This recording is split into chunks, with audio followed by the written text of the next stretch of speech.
For many years now, we all have witnessed huge political and financial scams, frauds in our country involving money which amounts to multimillion dollars. And these are just the ones which have been exposed. Let's not even get into those which are yet to be uncovered. With so much capital in hand, one can't help but wonder, would India still have been a developing country had this money been used on what it was actually meant to be spent on?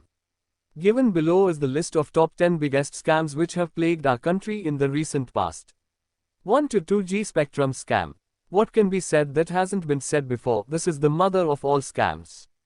The Supreme Court recently said the Spectrum scam has put all other scams to shame. The incident saw former Telecom Minister A. Raja being forced to resign after the CAG indicted him in the 2G Spectrum scam that resulted in a loss of about 176,000 crore to the National Exchequer. The scandal revolves around the alleged irregularities in allotting wireless radio spectrum and licenses by the Telecom Ministry to private operators, some of whom were ineligible. Licenses were given and spectrum allocation was done at an extremely low price, 2001 prices in the year 2008, leading to a gargantuan loss to the national coffers. 2 Commonwealth Games Scam. Yes, of course, how could the scamsters miss the much publicized and anticipated Commonwealth Games hosted by India in 2010? Even before the long-awaited sporting bonanza could see the light of the day, the grand event was soaked in the allegations of corruption. Estimated to be involving money worth close to 35,000 crore, the scam included discrepancies like payment to non-existent parties, willful delays in execution of contracts, overinflated price and bungling in purchase of equipment through tendering, and misappropriation of funds. The accused, former chairman of the Commonwealth Games Organizing Committee, Suresh Kalmari, was charged and jailed later by CBI in April 2011. 3 Telgi Scam. Abdul Karim Telgi, the name is still etched boldly in the memory of the whole of India. The con artist, who shook the entire nation with his mastered art of forgery in printing duplicate stamp papers. The scam spanned across 12 states and estimated to the amount of 20,000 crore plus. With support from numerous government departments, the scam one of the first few which brought to light the shameful corrupt practices of the politicians and the bureaucrats alike. 4 Satyam Scam. Satyam scam is the biggest fraud in the Indian corporate industry till date, amounting to 14,000 crore. The disgraced former chairman, Ramalinga Raju, is accused of fudging the books of accounts for several years and inflating revenues and profit figures of Satyam. His efforts to fill the fictitious assets with real ones through Meta acquisition failed, after which he decided to confess the crime. India's 4th largest IT company lost a staggering 10,000 crore rupees, 100 billion rupees in market capitalization as investors reacted sharply and dumped shares, pushing down the scrip by 78% to 39 rupees and 95 paise on the Bombay Stock Exchange in a single day. 5 IPL Scam. Never before has a scam been enjoyed and celebrated by such a massive proportion of Indian people. A lot of the IPL activity has been alleged to be unethical, unlawful and sometimes illegal. Politicians and others are said to be laundering black money via Mauritius and other tax havens which hide investors' identities through shell companies and false names. There are suggestions that matches and bids for team franchises have been fixed, and that there have been bribes, tax evasion, illegal betting, and breaches of foreign investment rules. At the center of the growth and the controversy was Lalit Modi, creator and chairman of the IPL and former vice president of the highly politicized Board of Control for Cricket in India, BCCI.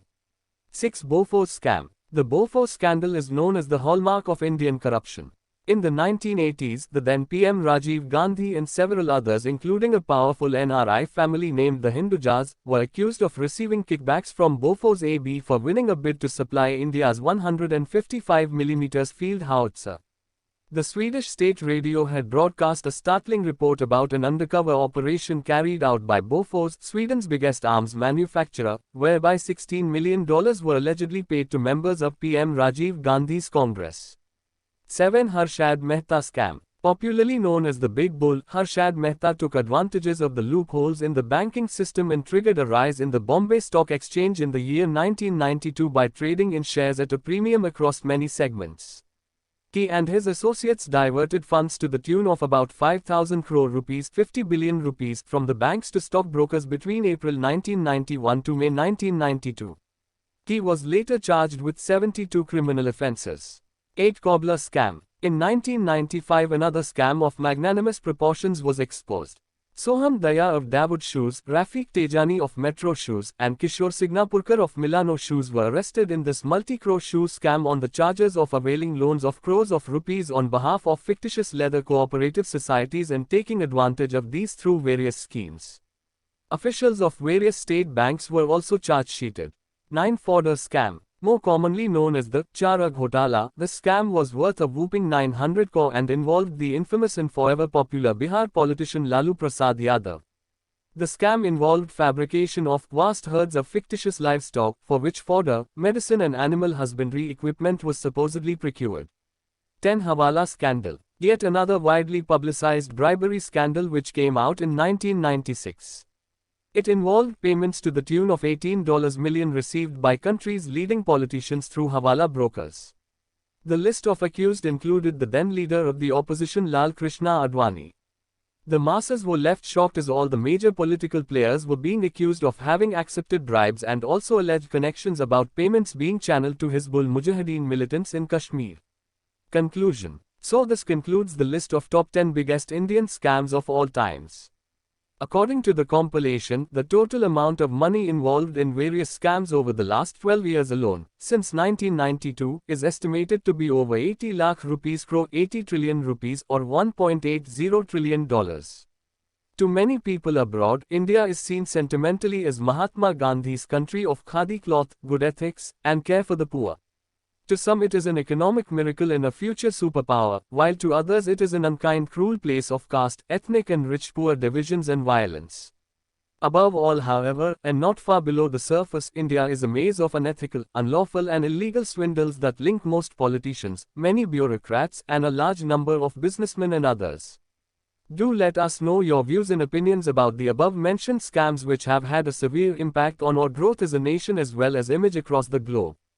Feel free to mention any other scam that could have been included in the list. What we lost to India's biggest scams. Deepak Shenoy. As India immerses itself into removing corruption, it's important to understand what the past scams cost us. But talking in mere amounts isn't fruitful. After all, does 55,000 crore rupees sound bad?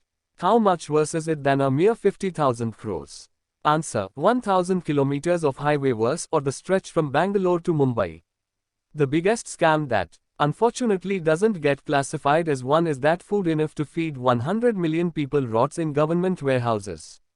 For the rest, we have for you an infographic that puts the amounts in context, how much we could have done. For past scams, we have adjusted the amount for inflation to reflect an equivalent in 2011. The 5,000 crore rupees Harshad Mehta scam, for instance, is worth 15,000 rupees crossing today. Here's all that we could have done with the money lost to some of the biggest scams in India.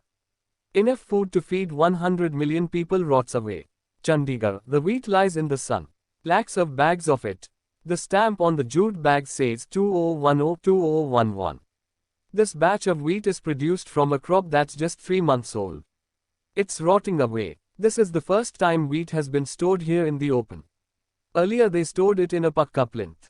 Now there are more than 1.5 lakh bags out here, says the watchman at Thol Storage in Haryana. The wheat should be stored at warehouses owned by the government. But year after year, the warehouses in Punjab and Haryana run out of room.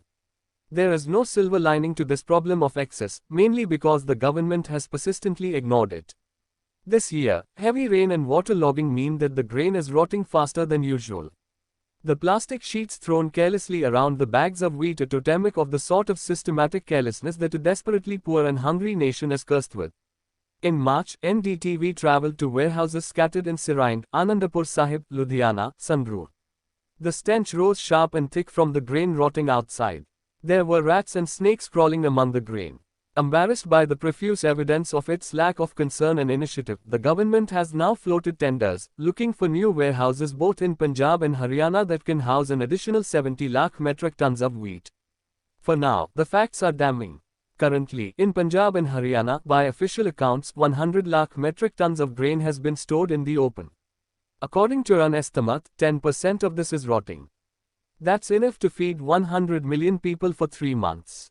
On Wednesday, the Supreme Court made its stand clear to Agriculture Minister Sharad Pawar, stating that earlier this month, when it asked him to ensure excess grain is given to poor people, it wasn't offering a suggestion. find a way to implement the order, the judges said. Mr. Pawar told an angry parliament hours later that he welcomed suggestions from them on how to distribute grain to poor families. A solution to distribute the grain, perhaps through ration shops, cannot come soon enough. In Madhya Pradesh, 6 out of every 10 children suffer from diseases caused by hunger or malnutrition.